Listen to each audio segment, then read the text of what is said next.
Western Spring Television. Ours it is.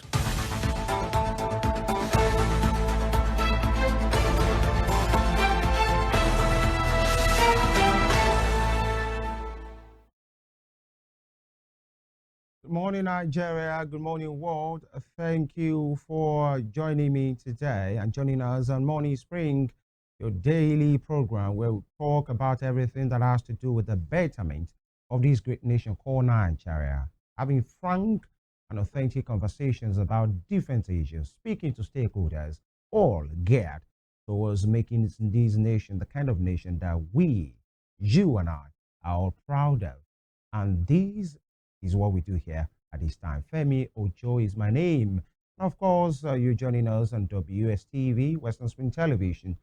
Be me crisply clear on channel 190 on Star Times DTT on our various social media platforms on X, on Facebook, on Instagram, and especially on our YouTube channel, all at Western Spring Television. On the program, every day, as you already know, we look at the headlines. These are, stories from our major dailies every day, juicy and interesting ones for you to be updated with the happenings in the nation and sometimes beyond the shores of the nation. And at the other side of that, we then get talking about various issues, speaking to critical stakeholders, and that's exactly what we are going to do today again. But before we go to the headlines, many happenings, events that are characterized the last 24 hours in the nation. We understand, if you remember, Nigerian Labour Congress president, the national president, Joe Ajero, was invited, I think last week, by the leadership of the Nigeria police. And this is stemming, the Nigeria police, the men, personnel besieged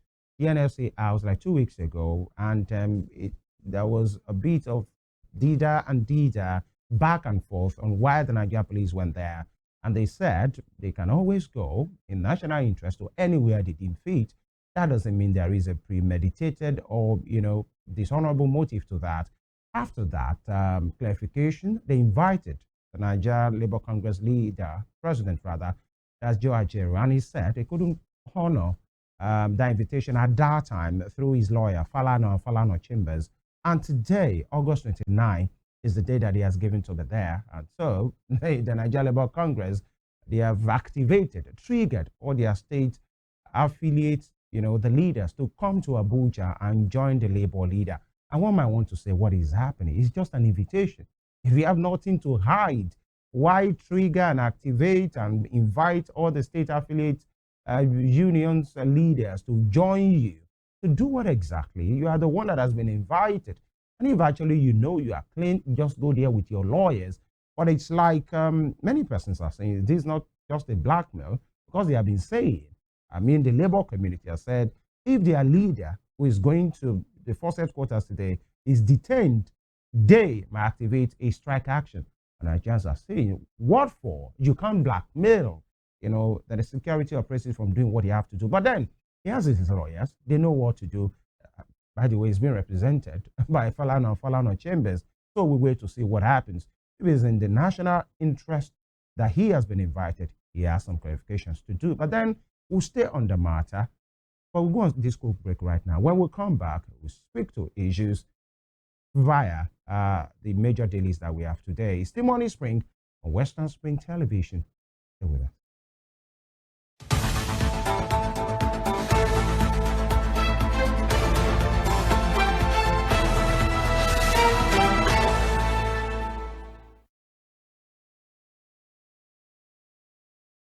Right, I will be starting the headline segment today through the front page of The Guardian newspaper. And it says, NIN SIM linkage and national security. Fresh anxiety as federal government disconnects 50 million unlinked SIMs by September 14. You can see this is more like the last warning. You know what happened a few weeks ago when people's SIM cards were disconnected, and they are announcing, and I'm joining the federal government through the NIMC and the NBC, every C that is involved, to say, please, whatever you have to do, don't go and do it. Because by September 14, we are told that 50 million SIM will be unlinked, in as much they have not perfected the NIN SIM linkage, and they are saying is the cause of national security. And of course, talking about the national security, you have the numero uno, as my colleague Evelyn, we call him, that's President Bola Tinubu. In the center, of course, the National Security Advisor, Nuri Badu, pictures there. The IGP Egbetunko's pictures there as well. And of course, the minister in charge of the telecommunications, Mr. Bosun Tijani, his picture is there as well. And one of the gentlemen, moving on, concerns as Abuja photographer spends 10 months in detention over intentional insult. Whatever that means, intentional insult. I think I saw the story a couple of weeks ago in which that it was reported, by the way, that the photographer was working with a company owned by a politician, a photographic company, and then he tenders his resignation to his boss, I think via an email or something, to say he's no more working with them. And we learned that he was arrested for intentional insult. What does that mean exactly? That his boss felt he was insulted by his resignation and he was kept in detention for 10 months. That is the kind of justice system that we have, and this is very sad. By the way, moving on, Reps member wants Lagos LP against illegal Congress and others. And this is coming from the PDP crisis. Bode George advises Atiku to contest presidency in 2031 at 85. Interesting. PDP crisis. Bode George advises, that advises is in parentheses, Atiku to contest presidency in 2031 at 85. All right, interesting one there. And Criminal Justice Act ineffective 7 years after NBA lament.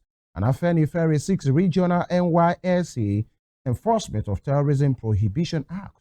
Interesting one. Regional NYSC. But then the question is, won't this defeat the real reason why the NYSC was established, which is for, reconnection, renaissance, which is for social integration and national integration as well? When we make it regional, how does that help the real reason why the NYSC was instituted? But then, what do I know? Moving on, bottom strip, NLC threatens indefinite strike as Ajero honors police invitation. I think I spoke to these earlier. And currency in circulation hit 4 trillion naira, defies CBN's monetary tightening measures. Currency in circulation, that means the amount of cash we have in circulation in the country is in the region of 4 trillion naira. By the way, people will still say, we don't have money. So who has this money? Who has this cash? And that is part of what we are seeing right now. Kaduna Bauchi order residents to vacate flood-prone areas. If you ask me, I think this is one information that people should adhere to, knowing the havoc that flood, raised water bodies has been causing, especially in the north. And when we are privileged to hear some of this information ahead, people should please adhere, and government should please help as well, because you can't tell people to leave their house and move to where exactly. That is where the government come in, even when the people must adhere as well. And lastly, from here, beyond the facade, unveiling violence in Nigeria's peaceful presidential elections. I take that again, beyond the facade, unveiling violence in Nigeria's peaceful presidential election. That would be all from the front page of The Guardian. And from The Guardian, trusting in what the Daily Trust has for us, I will be hitting on the front page of the Daily Trust. Daily Trust for today. Flooding kills over 170 in 15 states. Exactly what I just spoke to now. Whatever we need to do, the Nigerian Meteorological Service, they have been giving out warnings and warnings and warnings. Please let's adhere. And I spoke to something earlier. Even when you are telling the people to vacate, to leave, to evacuate their current town or village, the government should come in to provide. Where should they go to? That's the question. Flooding kills over 170 in 115 states, with riders saying 107,652 hectares of farmlands, 80,049 houses destroyed. That's not good at all. And Neymar warns of severe incidents in September and October. And we are just how many days away from September now? 3 or 4 days away. We must take action. Tinubu urges speedy action on environmental concerns. And of course, there is a picture there, and it is the members of the proscribed Islamic movement of Nigeria, known as the Shiites, who recently clashed with police officers in Abuja, paraded by the FCT Police Command yesterday. You remember what happened last week, in which the proscribed Shiite movement, some of their members, went on procession, and at the end of the day, 2 police officers were downed, were killed, and some of their members were arrested. Yesterday, they were paraded, and these are some of them that you are seeing. And it's interesting to know that many of these people being paraded are women, some of them even having the children. Does that trigger any question in you? Where are the men? Because when you're talking about violence, your guess is as good as mine. But moving on, NARCON needs systemic reforms. NARCON needs systemic reforms. That is coming from the presidency. And contract scams. Kano governor orders closure of MDA's account. And Abuja, how 7 naval officer killed man and stole his jeep. This is one story that is gory, very disastrous, and of course it shows man's inhumanity against another fellow human being when a security detail attached to a particular residence of the former naval chief of staff, and the son was about to go out in the evening or in the night, and he tells the detail, please accompany me. It's the same security detail who eliminated him, killed him, and stole the jeep. By the way, the jeep has been recovered. The man has been apprehended. He has been paraded. But sadly, the life that has been lost can never be retrieved. It shows the wickedness of some persons, even as a security detail. Very sad. But moving on, strike. Federal government asks you to reconvene September 6th, still on the front page of the Daily Trust. And top strip, kidney harvest. Federal government suspends doctor accused in Daily Trust report. That is the work of investigative journalism. And NCC says September 14 as final deadline for SIM NIN linkage. I said this earlier. Whatever you have to do, please do, so that we don't blackmail the government again. We still have a period of like 17 days to fulfill that. Please make sure you do what you have to do. And lastly, on the front page of Daily Trust, fresh diphtheria outbreak claims 40 lives in Kano. No one might want to think maybe we have sailed past these particular rivers, but it's sad that in Kano State, diphtheria outbreak has claimed 40 lives. Again, you know what diphtheria is, but then that'll be all from the front page of the Daily Trust for today. My next point of call is the Vanguard newspaper. Interesting headlines, I must say. WASC, NAS waits into age controversy. NAS waits into age controversy. That's on the recent policy being emphasized by the federal government through the Ministry of Education and JAM. And anybody, any child, or any young person below the age of 18 from 2025, you'll not be allowed to write your SSC exams, either NECO or WAHEC. You will even move close to writing your JAM exam as well. This is raising controversy. Must a child be made to wait to the age of 18 if actually he or she has graduated, or is true, the SS3 at the age of 14, 15? So what's next for him? He has to wait 3 years because of a policy. By the way, you don't want to move him also, because we are going to be dealing into that and dealing with that in the course of the program. So don't let's flog that for now. Writer says it is archaic. That is coming from Achiko. Says federal government acting like military regime.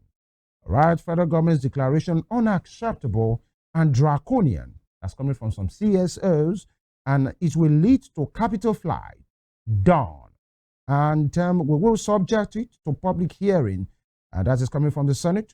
We haven't been briefed on the matter. That's coming from the reps as well. Trust us to speak to these. We're hosting it Don, who is going to be clearing and making clarifications on the matter today.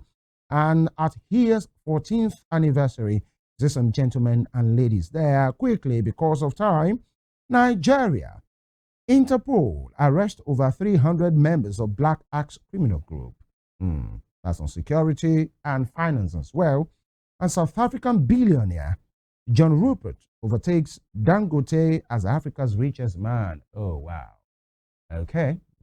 we are wishing and we are rooting for our own man Dangote as well. But as for many Dangotes in different spheres of life as well, even if you are not listed on this Bloomberg billionaire list, know that in as much you are doing well for yourself, you are searching for your family, you are doing your best, you are your Dangote in your own capacity as well. And this is saying the futility of Tinubu's statist and corporatist economic council. Interesting one there. And from the sporting scene, Paris 2024 Paralympic Games, Team Nigeria set to mine gold. Go, go, Team Nigeria, go. The Paralympics have never been disappointing, even when possibly their counterpart, the able-bodied men and women, they really come back, with anything. Trust the Paralympians to always do us the honors. Guys, we are rooting for you. Go, go, go. And do yourself proud. Do the country proud as well. And from the humor angle, Mr. and Mrs., trust them to always deliver. And this is coming from Mrs. saying, each time I ask for the money to start the business I told you about, you will give the harsh economic situation as an excuse. Can you prove that the harsh condition affects everybody? This is coming from Mrs. And trust Mr. to respond as well. Mr. says, go to the internet and see how they use the hashtag, meaning go there, you will find out the answer as well. Moving away from the Vanguard for this morning, quickly, a quick one with the Punch. The Punch newspaper. Government plans evacuation comes as flood hits 28 states. Take that again. Government plans evacuation comes as flood hits 28 states. I think that's more like the way to go. If you're telling the people to evacuate their area, some things need to be put in place. And the rider is saying flooding affects 133 local governments. Flooding affects 133 local governments, 526,703 persons. And Tinubu promises aid. Let that aid come on time. And from that, we move to the Nation for today. The Nation newspaper. Police officer, 19 others held for terrorism. Police officer, 19 others held for terrorism.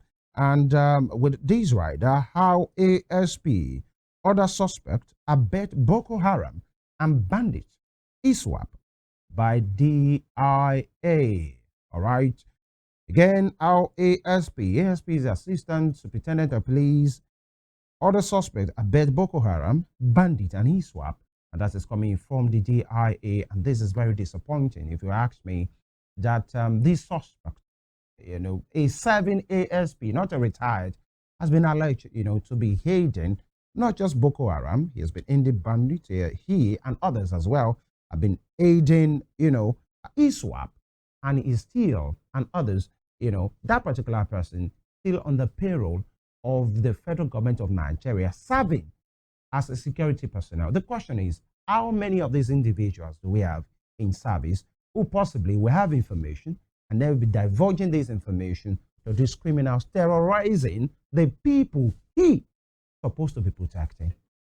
That speaks to what man or what woman can do, and it's good that the defense community, the defense headquarters, has caught up with him and others as well, and he should be made to speak, because such a person obviously will not be working alone.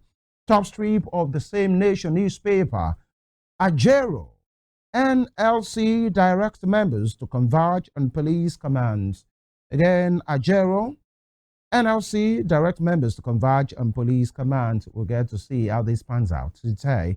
And foreign investors pump 800 billion naira into brewery subsector.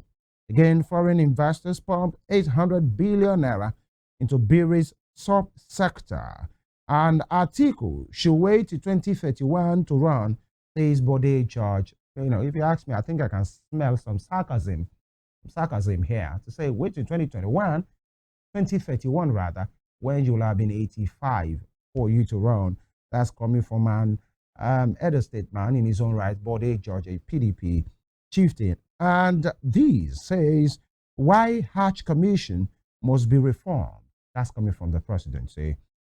why Arch Commission must be reformed by presidency. I think many things, many agencies and parastatals, MDAs of the government need quick and urgent, absolute and truthful reform as well. But talking about the Arch Commission, you remember that tongues were sent to again, especially when it was learned that the federal government subsidized these year's Arch pilgrimage with 90 billion naira. And but it looks like that really didn't affect that particular process or the pilgrimage positively, because we had so much complaints from the pilgrims themselves and what happened. In fact, many Nigerians died in that pilgrimage. It might not be attributed to the 90 billion. The unfortunate incident that happened, in Saudi Arabia during the pilgrimage, I think Nigeria lost more than 16 persons, and these possibly is what's being investigated at this time. And the Arch Commission, just like I said, not just the Arch Commission, everything, every sector of this nation needs reform. Trust us to speak to this matter and more. But we take this quick break right now. When we come back, we'll be speaking to education. Trust us, any serious nation on the surface of the earth doesn't take education. In fact, you can only grow as far as your education is growing. That is basic. And now when it has to do with the young people, we must take serious concern, and that is the conversation this morning. The policy of the government, to say the 18 years requirement of age, that you must have attained the age of 18 before you seek admission. Now we are even here, and before you write your SSC exams, you must have been 18. Many persons are frowning at it. There is the pro, there is the con, there is the for, there is the against. There are people that are saying, okay, maybe students need maturity, to go to the university or to polytechnic, higher institution of learning. And there is another policy that's been recently seen. I think like a year or two ago, an investigative journalist did a report in which he says some West African nations have some arrangement. They call it university, but it's actually a sham. You can just go there and attain a degree, a 3, 4, 5 years degree in a regular school. You can attain it in 6 weeks, 8 weeks, and you get a certificate. Come back to Nigeria, process for your NYC, and boom, you are commissioned to go and serve your fatherland with a 4 weeks old, 8 weeks old degree. And this came to 4 again last week. And the government has placed a ban on, some universities in some West African nation, in Benin Republic, in Togo. And in fact, the federal government said any certificate gotten from these nations, from some of these universities in the last 5 years or thereabouts, I think since 2017, is null and void. The question is that fair? Are these people, are they victims, or are they aware? We look into this and more in the course of the program today. Is Morning Spring on Western Spring Television. You don't want to go anywhere. Stay with us. I'll be back.